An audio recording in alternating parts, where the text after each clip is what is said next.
Bonjour à tous, je suis Gilles Mansillon, je reviens à vous aujourd'hui. Je pensais faire une petite pause technique et puis ma présence intérieure me dit de revenir parler, donc je reviens, je dis jamais non à ma présence intérieure.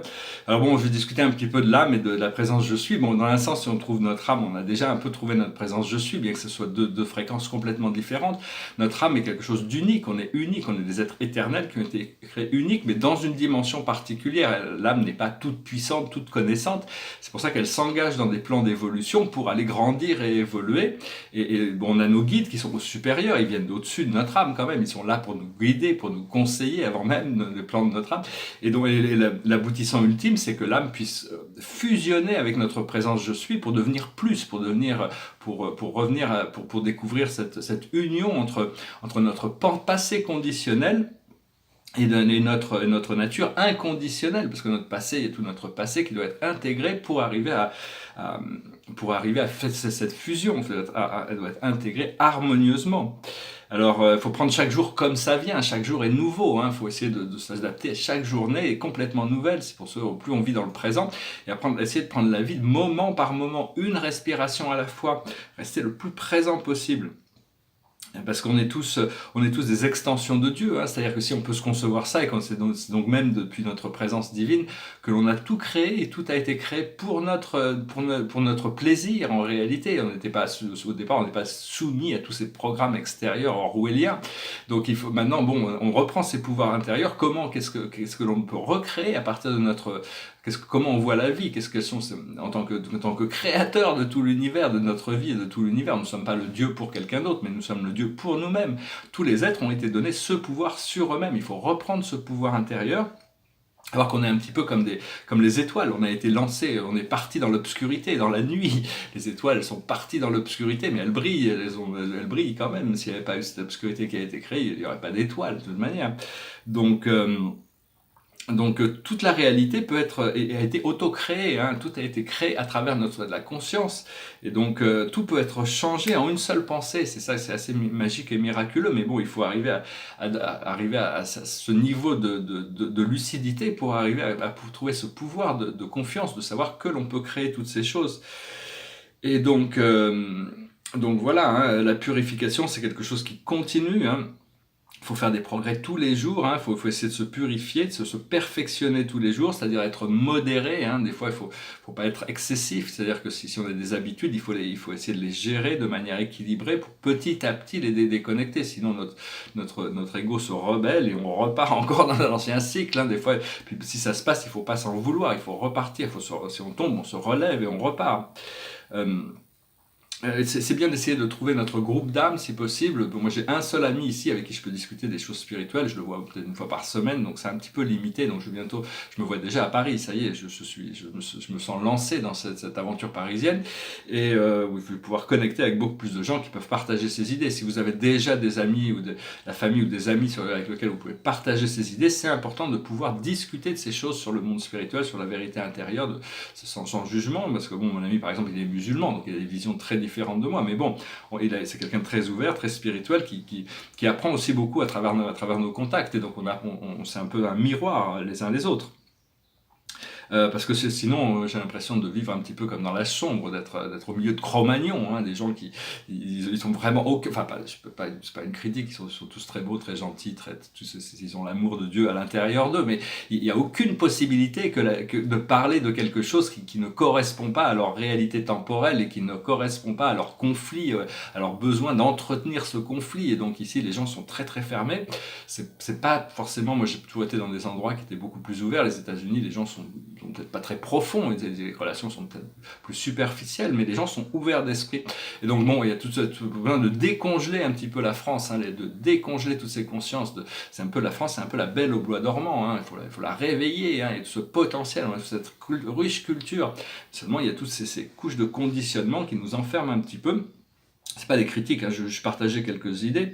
Il faut arrêter de se comparer aux autres, parce qu'on est tous uniques, on peut pas comparer notre service, notre travail aux autres. Et des fois, notre service, correspond à se servir soi-même, à être bon pour soi-même, à s'occuper de soi. Des fois, ça commence par là, il faut commencer par là. Et, euh, et donc, on est tous complémentaires en réalité. On ne se rend pas compte du service que l'on donne à la Terre. Même quand on ne se fait que s'occuper de soi, on sert la planète. Tous les travailleurs de lumière, il y a des jeunes âmes, des vieilles âmes. Ça ne peut pas jeunes ou vieilles dans le sens où tout le monde a été créé en même temps, mais il n'y a qu'une seule âme. Mais il y en a comme moi qui ont pris ce procédé depuis très longtemps, qui ont eu un grand nombre d'incarnations. Donc j'ai beaucoup de choses à gérer par rapport à toutes ces incarnations. Puis il y a d'autres de travailleurs de lumière qui viennent juste d'arriver, qui sont là en service, ils n'ont pas de karma. Mais bon, ils ont du mal aussi à s'intégrer parce que bon, qu'est-ce que c'est que ces plans de la peur, ces plans du conflit, ces plans de toutes ces choses-là, ils viennent des plans dimensionnels supérieurs, ils n'ont jamais entendu parler de ça. Et donc il faut s'adapter. Donc il y a beaucoup d'enfants qui arrivent actuellement, qui ont des fréquences complètement différentes, qui devraient pouvoir nous aider à changer le monde, surtout depuis 2012. Enfin, depuis 2000, 2012, de plus en plus, les âmes, jusqu'à pendant 4 générations, les enfants il y a toutes sortes d'enfants qui vont venir naître, et certains qui vont venir chez les aborigènes aussi, dans toutes les peuples premiers, pour arriver à réétablir cette connexion. C'est eux qui détiennent le secret de la connexion terrestre, et donc ils doivent être honorés tous ces peuples premiers. Hein. On a besoin il faut arrêter cette culture occidentale qui veut dominer le monde absolument. C'était le grand débat au XVIIe siècle entre Montesquieu et Leibniz. Montesquieu disait il faut civiliser tous ces sauvages. Et Leibniz disait non, laissez-les tranquilles, ils vont très bien comme ça. Leibniz c'était un grand philosophe qui avait inventé le système binaire, personne ne le comprenait. C'était pareil, il était entouré de gens, mais système binaire, à quoi ça sert? Personne ne comprenait. Au XXe siècle, on a créé les ordinateurs grâce à ça. Quand même. Il avait découvert la monade, sa famille d'âmes, il avait découvert plein de choses. C'est un grand philosophe, c'est très intéressant, Leibniz. Et donc voilà, je voulais vous recommander d'essayer de reconnecter d'essayer de trouver des cercles, des cercles où vous pouvez exprimer, communiquer sur ces idées spirituelles. Il faut être à la fois contemplatif et proactif, c'est-à-dire il faut arriver à laisser cette présence, cette âme, cette présence se révéler progressivement, être contemplatif, mais si on voit la nécessité, si on nous demande de participer, d'envoyer notre lumière dans les situations, notre lumière fait toujours du bien, c'est-à-dire que une fois que vous voyez, que vous savez que vous avez cette lumière, vous pouvez, avec votre intention, la projeter dans toutes les situations de la vie, sans avoir d'attente de résultats, mais ça aide toutes les situations à évoluer. Et donc voilà, hein, parce qu'il y a les deux formes de justice, il y a la justice des hommes et la justice divine. La justice divine est toujours parfaite, mais seulement elle est éternelle, elle se passe à travers l'éternité. Mais la justice des hommes est imparfaite, mais il en faut quand même, et donc il faut essayer de s'adapter aux lois terrestres et aux lois divines. C'est bien de suivre ces deux lois et essayer de changer les lois. Il y a toutes sortes de lois injustes qui ont été faites pour servir des intérêts privés, qui ont besoin d'être réajustées pour servir l'ensemble du collectif. Et il y a toutes sortes de choses que l'on fait sur Terre qui ne sont pas en harmonie avec la loi divine. Ce qu'il faut, c'est essayer de suivre le flot, enlever les résistances, trouver la balance naturelle des choses. Hein. C'est-à-dire que quand on est à Rome, on est obligé de faire comme les Romains. Il y a certaines choses sur lesquelles on doit pouvoir se compromettre. Il faut mettre des gants, il faut accepter que certaines choses, certains flots impurs, imparfaits, corrompus, peuvent continuer on peut pas tout corriger. On n'est pas là pour faire, on est là pour faire du ménage, mais on peut pas tout. C'est pas de nous qui avons la responsabilité à nous seuls de changer le monde. Donc il faut s'occuper de soi, hein, c'est important.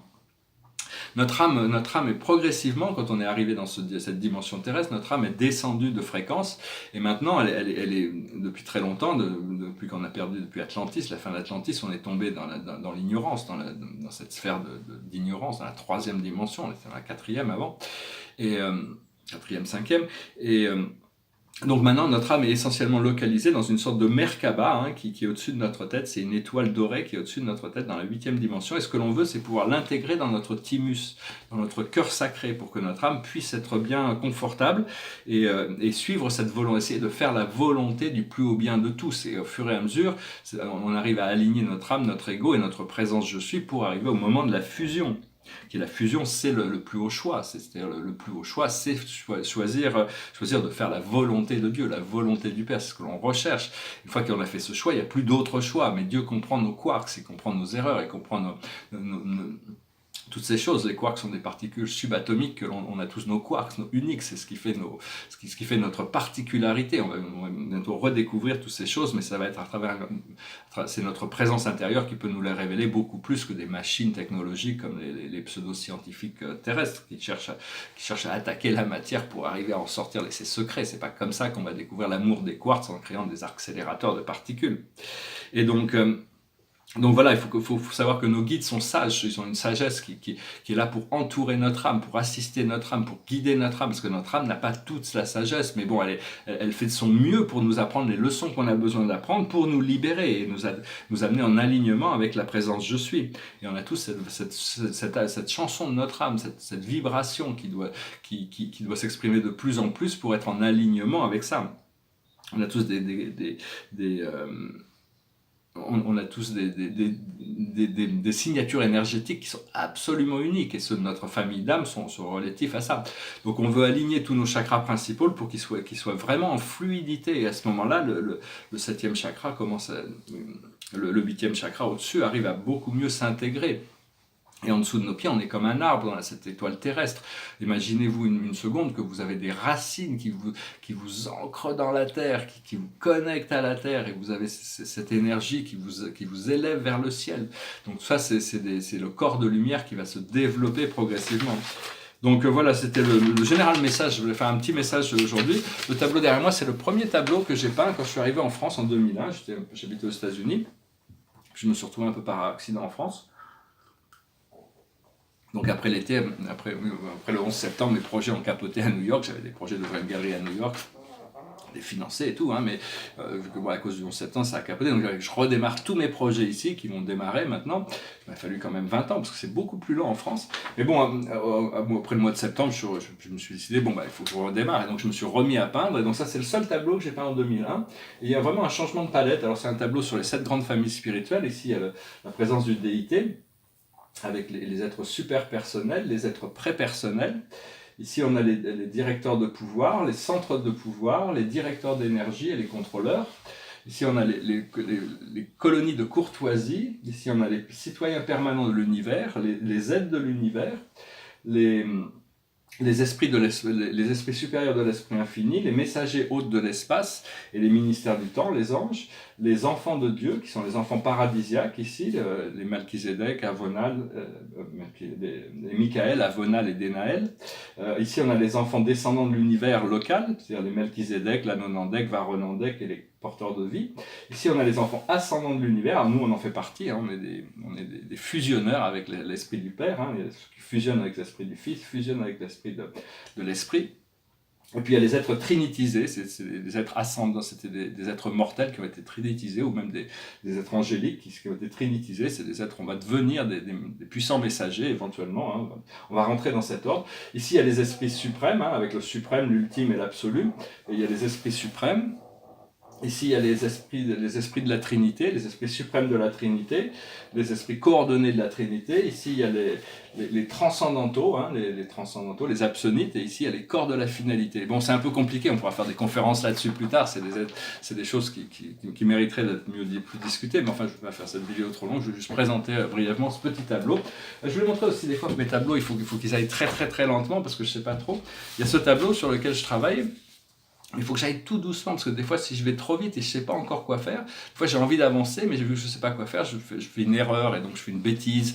Mais après l'esprit s'arrange toujours pour corriger ces bêtises, et on repart sur quelque chose d'autre. C'est comme dans la vie. Si on fait des erreurs, c'est pas grave, on travaille avec, et on essaye de se réaligner. Alors ce tableau, c'est un tableau sur l'ascension, mais il est pas mal, je trouve, il est bien monté quand même. Et donc c'était un petit peu chaotique, alors j'ai mis du noir sur toute la partie haute pour réencercler les planètes, et j'allais mettre du bleu en bas. Je vais vous montrer plus près. Avec la Terre, Gaïa en dessous, et j'allais mettre du bleu en dessous, mais bon, je vais peut-être garder un petit peu ce splash là, je vais peut-être redessiner la Terre, je sais pas encore, hein, c'est comme le centre là, je suis pas sûr encore. Donc ça, c'est des choses qui doivent se passer très très progressivement dans la vie. Il faut être patient dans la vie de toute manière, hein. C'est un jour après l'autre. J'espère que ce message aurait été intéressant pour vous. Je finis avec une petite chanson, une chanson marrante. It goes like this. Sometimes it's hard to be a woman, giving all your love to just one man. But if you love him, oh, be proud of him. 'Cause after all, he's just a man. Stand by your man. Give him two arms to cling to, and something warm to come to, when nights are cold and lonely. Stand by your man. Tell all the world you love him. Keep giving all the love you can. Stand by your man. Stand by your man. Show all the world you love him. Keep giving all the world you can. Stand by your man. Voilà, je vous remercie. C'est une chanson c'est les Blues Brothers qui avaient repris cette chanson. C'est un film oui, il est très très drôle, une super comédie musicale. Moi, je me passais par la tête, je me suis dit je vais la chanter. Je vous remercie pour tout, je vous souhaite une excellente journée, je vous dis à très bientôt, Namaste.